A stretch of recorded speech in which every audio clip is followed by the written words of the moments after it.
اور کسی صاحب کا کوئی سوال؟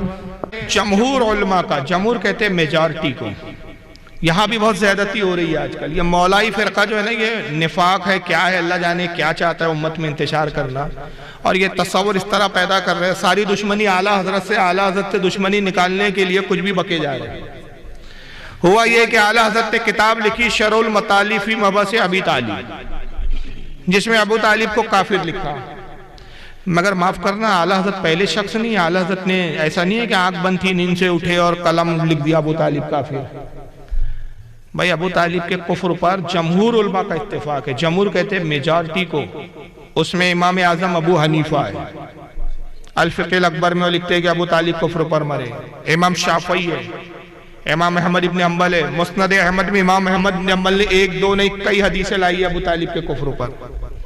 جیسے مثال کے طور پر مسند احمد میں امام احمد ابن حنبل حدیث لاتے ہیں کہ ابو طالب کا انتقال ہوا، حضرت علی آئے، یا رسول اللہ آپ کا بڈھا کافر کفر پر مرا.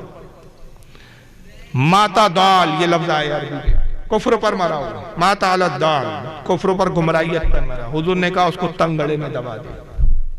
صحیح بخاری کے اندر حدیث ہے، صحیح بخاری کے اندر یہ حدیث آتی ہے کہ ابو طالب کا انتقال کا وقت قریب آیا. رسول اللہ ابو طالب کے پاس پہنچے. چچا لا الہ الا اللہ کہہ دے، میں تیرے ایمان کا ضامن. پاس میں ابو جہل بیٹھا ہوا تھا. ابو جہل نے کہا ابو طالب باپ داداؤں کا دین چھوڑ دیں گا؟ ابو طالب نے کہا میں اپنے باپ داداؤں کے دین پر ہوں. یہاں تک کہ امام بخاری کہتے ہیں کہ ابو طالب کا کفر پر انتقال ہو گیا، ایمان نہیں لایا. حضرت امام مسلم اور امام بخاری دونوں نے لکھا حضرت عباس جو حضور کے دوسرے چچا ایمان لائے. اور یہ بخاری مسلم کی حدیث ہے. بڑا عجیب دوگلا مذہب ہے ان مولائیوں کا.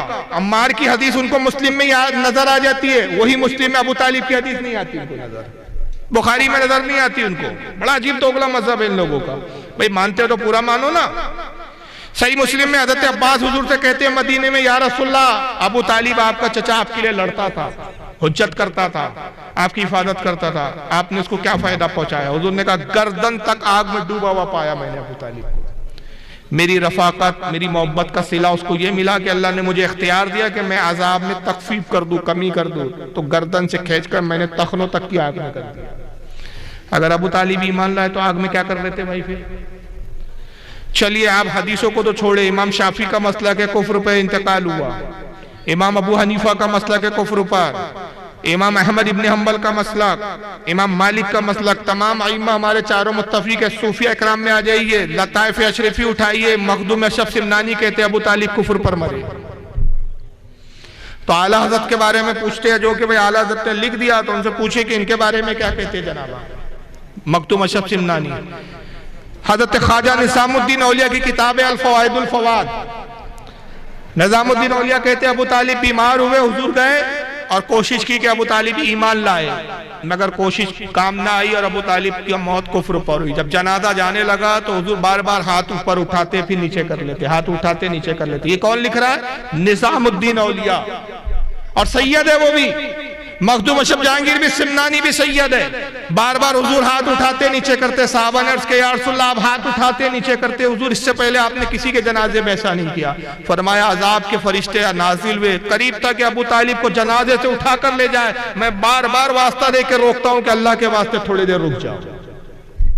یہ کون لکھ رہا ہے؟ بریلی کے مولانا احمد رضا نہیں لکھ رہے ہیں. ساری گالیوں کا کھاتا اعلیٰ حضرت کے کھاتے میں ڈال رکھا ہے تم لوگوں نے.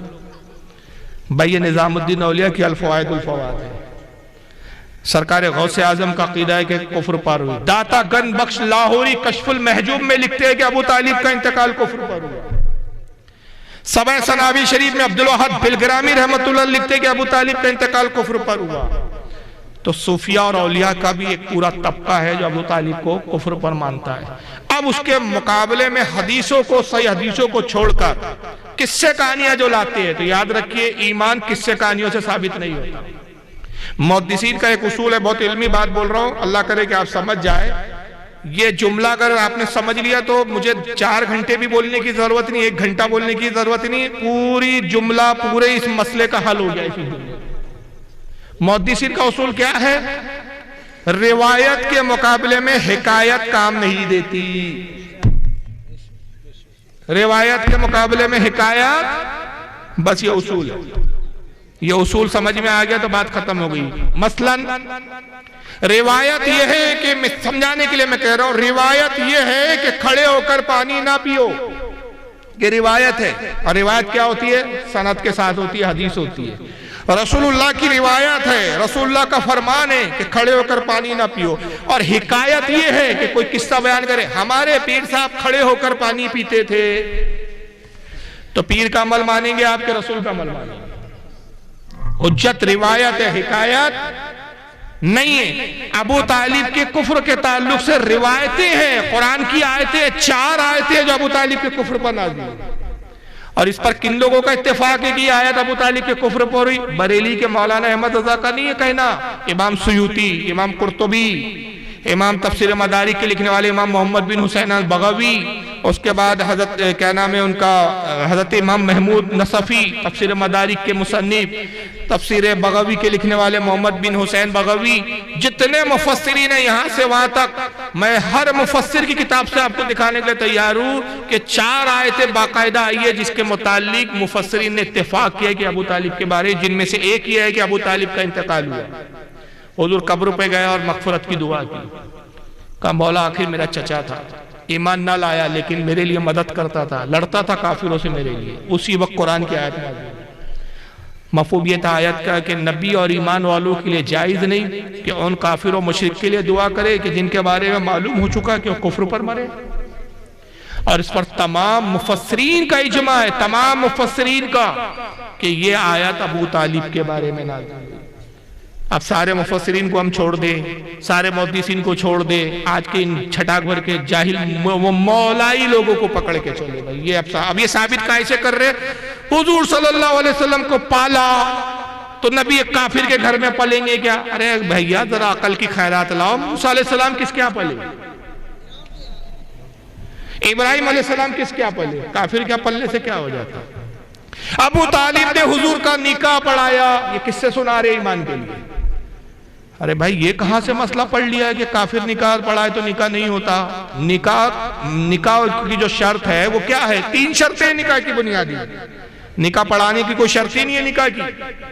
پہلی شرط ہے مہر کا ہونا، دوسری شرط ہے 2 گواہوں کا، مسلمان گواہوں کا ہونا، تیسری شرط ہے ایجاب و قبول، مرد اور عورت کا ایک دوسرے کو نکاح میں قبول کرنا، تیسری شرط ہے یہ جو خطبہ دیتے ہیں خطیب صاحب، قاضی صاحب، یہ سب مستون طریقہ ہے۔ اور ابو طالب نے جو خطبہ دیا تھا جناب، وہ بھی کتاب سیرت ہشام اور کیا نام ہے سیرت النبوہ ابن اسحاق کی سب میں موجود ہے۔ اس میں انہوں نے کوئی اللہ کی تعریف توصیف نہیں بیان کی تھی، وہ خطبہ نہیں دیا تھا جو آج آپ اور ہم دیتے ہیں۔ اس وقت تو شریعت ہی نافذ نہیں ہوئی تھی۔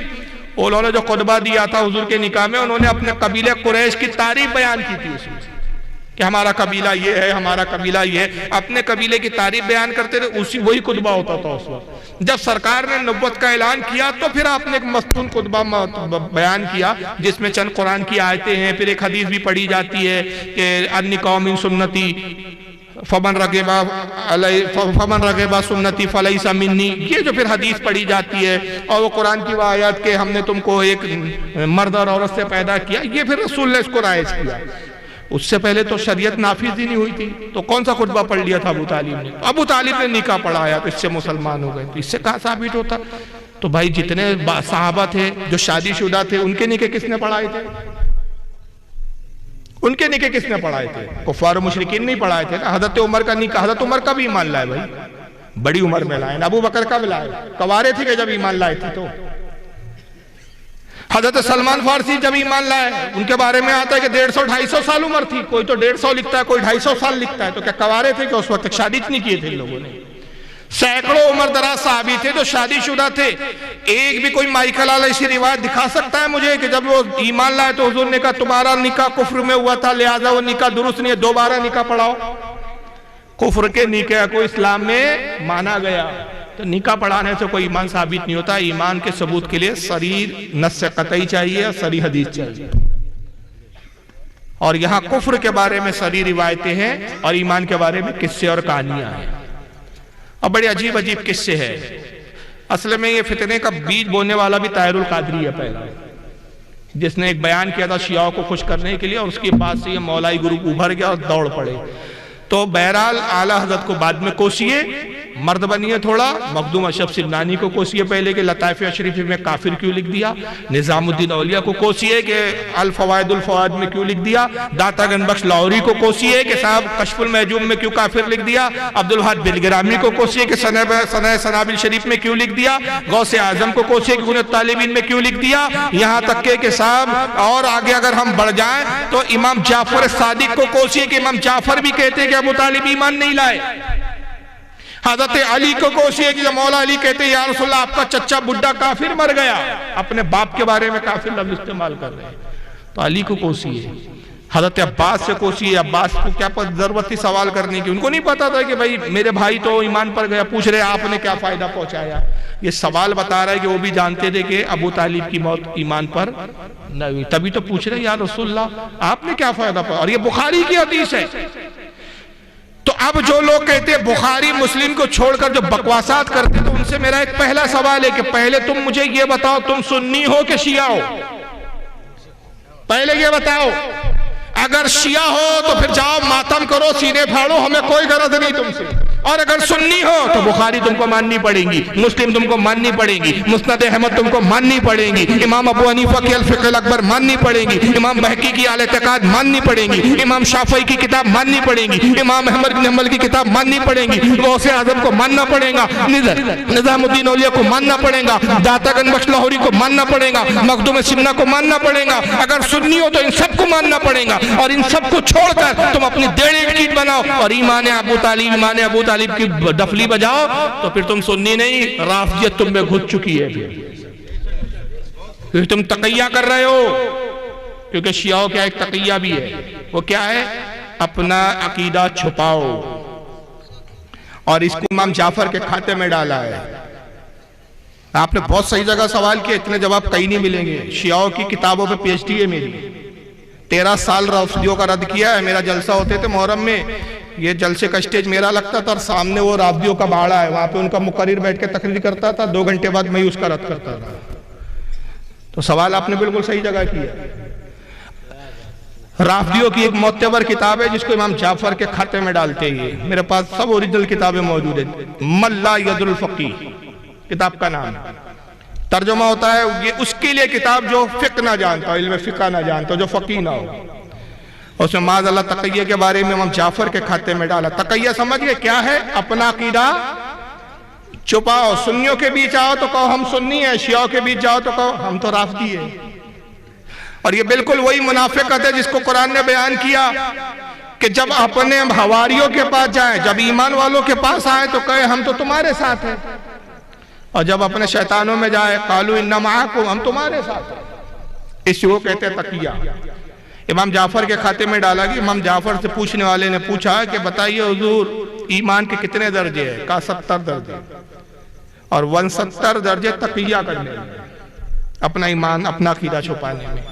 تو یا تو یہ رافضی ہے جو چھپ کر اپنے آپ کو سنی بتا کر ہماری قوم کو گمراہ کر رہے ہیں، اور اگر واقعی سنی ہو تو پھر تھوڑا سا مرد بنو، مردانگی پیدا کرو، اور سنی بول کر اعلان کرو ہم سنی ہیں، اعلیٰ حضرت کو بعد میں کوسو، یہ شخصیاتوں کا پہلے ذکر کرو۔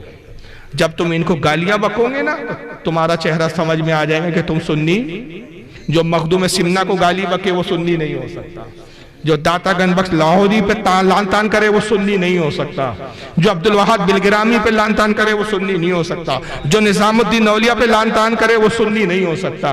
تو تم اعلیٰ حضرت کو بخش دو، اعلیٰ حضرت کا قصور اتنا ہے صرف کہ انہوں نے جو بھی کہا، میں چیلنج سے کہہ رہا ہوں آج اس مقصد پہ تقریر نیٹ پہ جائیں گی، اور یہ چیلنج ہے کہ اعلیٰ حضرت نے پوری زندگی جو بھی کہا کسی نہ کسی امام کے حوالے سے کہا، تنہا اپنی کوئی بات انہوں نے نہیں رکھی۔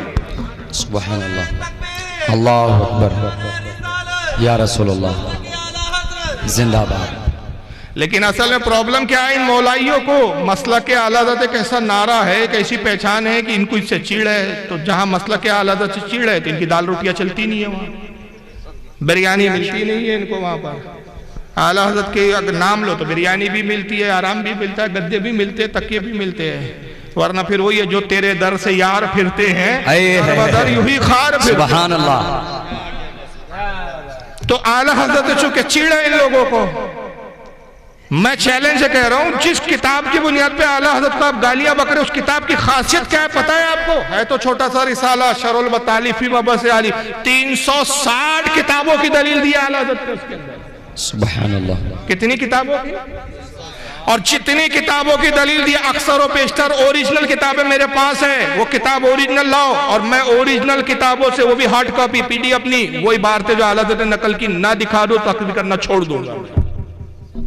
جو بھی میرے امام نے لکھا تحقیق کے ساتھ لکھا، سند کے ساتھ لکھا، دلیل کے ساتھ لکھا، مضبوطی کے ساتھ لکھا، کوئی مائیکل آل ایک حرف ادھر سے ادھر چینج کر کے نہیں بتا سکتا۔ یہ ہے ہمارے امام کی شان۔ جی تو بہرحال لیکن اس کے باوجود بھی اعلیٰ حضرت کا مسلک دیکھیے اور اسی مسلک پر ہم قائم۔ حضرت کہتے ہیں کہ ابو طالب کا کفر، اب یہ خاص بات سن لیجئے، ابو طالب کا کفر ابو جہل اور ابو لہب کی طرح ہے کہ یہ شقی اور دشمن تھے اور ابو طالب دوست تھے، صرف ایمان نہ لائے تو ان کا نام بے ادبی کے ساتھ نہیں لیں گے، ان پہ لان تان نہیں کریں گے اور ان کے کفر کا بھی ذکر بار بار نہیں کریں گے۔ کوئی ایمانیات میں سے نہیں ہے کہ ان کے کفر کا بس آپ بار بار ذکر کرتے رہے، لیکن جب ضرورت ہو تو یہ عقیدہ ضرور رکھیں گے بھائی ان کا خاتمہ ایمان پر نہیں ہوا اور ان کا کفر نعوذ باللہ نہ ابو لہب کی طرح تھا نہ ابو جہل کی طرف تھا۔ اب اگر کوئی جناب ابو طالب بول دے ان کو یا حضرت ابو طالب بول دے تو علماء نے اتنی اجازت دی، البتہ رضی اللہ تعالیٰ عنہ علیہ السلام، یہ جو چوچلے بازی ہو رہی اس کی اجازت نہیں ہے۔ واللہ عالم ثم رسول۔